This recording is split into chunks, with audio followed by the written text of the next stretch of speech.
Welcome to insurance knowledge session with Sarjeet Rathore. आजकल लोग एक क्वेश्चन हर हमेशा करते हैं कि इंश्योरेंस कंपनी को फायदा पहुंचाने के लिए सरकार जो है मोटर व्हीकल का इंश्योरेंस जो है कंपलसरी किए हुए है। देखिए, ऐसा नहीं है। सरकार कोई भी काम करती है तो बहुत सोच समझ के करती है और वो सबको सर्वजन के हित के में करती है। चूंकि इंश्योरेंस की समझ कम है इसलिए ऐसा लोग कहते हैं। अब देखिए, इंश्योरेंस कौन सा कंपलसरी है? फुल इंश्योरेंस कंपलसरी नहीं है, जिसमें ओडी पोर्शन होता है, जिसमें आपकी गाड़ी का इंश्योरेंस होता है। कंपलसरी है सिर्फ और सिर्फ थर्ड पार्टी, क्योंकि थर्ड पार्टी जो है एक तरह से एक सोशल सिक्योरिटी है। थर्ड पार्टी यानी कि तीसरे पक्ष को, अब आपका गाड़ी जो है उसमें एक लाइबिलिटी है। गाड़ी आपका संभावना है कि वो किसी तीसरे पक्ष को धक्का दे सकता है, किसी तीसरे पक्ष के प्रॉपर्टी को डैमेज कर सकता है, किसी तीसरे पक्ष के को डेथ पहुंचा सकता है या बॉडली इंजरी कर सकता है। अब इंजरी का बिल भी बड़ा हो सकता है। इसीलिए जो थर्ड पार्टी पॉलिसी है, अब थर्ड पार्टी पॉलिसी में डेथ के केस में अनलिमिटेड लाइबिलिटी। अब अनलिमिटेड लाइबिलिटी कौन उठा सकता है? कोई एक सिंगल व्यक्ति उठा नहीं, ठीक है।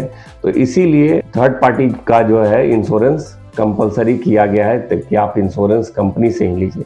अब इसको समझने के लिए हम छोटे से एक बात समझते हैं। देखिए, क्या है कि सपोज कीजिए कि मैंने एक कार खरीदा। कार का कीमत 5 लाख रुपया है। उसको मेरे पास बहुत शौक था, मेरे परिवार का वो पूछता कि पापा एक कार होना चाहिए। तो मैंने कहीं से 1 लाख रुपया ला करके 4 लाख का लोन ले लिया और उसका ईएमआई की, ठीक है भाई, 5,000 या 6,000 का ईएमआई हम 7 साल तक भरते रहेंगे और ये गाड़ी मैंने अपने परिवार के लिए खरीदी। लेकिन उसी गाड़ी से किसी को धक्का लग गया, वो व्यक्ति मर गया। अब वो जो व्यक्ति मर गया उसका इनकम बहुत हाई था और उसकी लायबिलिटी आई 5 करोड़ रुपए, ठीक है। उसका जो फैमिली कंडीशन था, उसका जो इनकम था, इसके हिसाब से 5 करोड़ रुपए लायबिलिटी आई। अब मैं जो मुश्किल से 1 लाख रुपए जुगाड़ करके एक कार खरीदा हूँ, मैं कहाँ से 5 करोड़ दूंगा, ठीक है। अब समझ लीजिए मेरे पास गाड़ी का इंश्योरेंस नहीं है।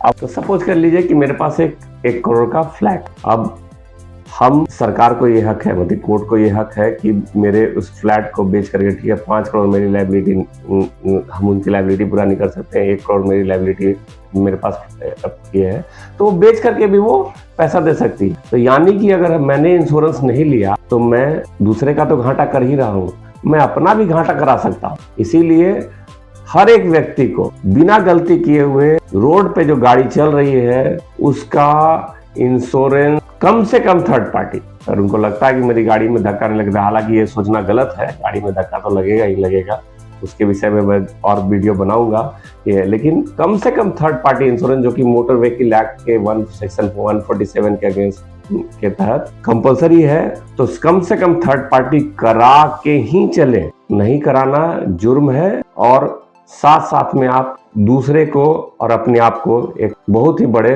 बोझ में डाल सकते हैं। इसीलिए सभी से आग्रह है, पॉलिसी को समझते हुए कि क्यों सरकार ने की है, हर व्यक्ति, चाहे वो कोई भी गाड़ी रखा हो, निजी गाड़ी रखा हो, वाणिज्यिक गाड़ी रखा हो, उसका इंश्योरेंस जरूर करें। Third party insurancing is compulsory and it is for the benefit of all.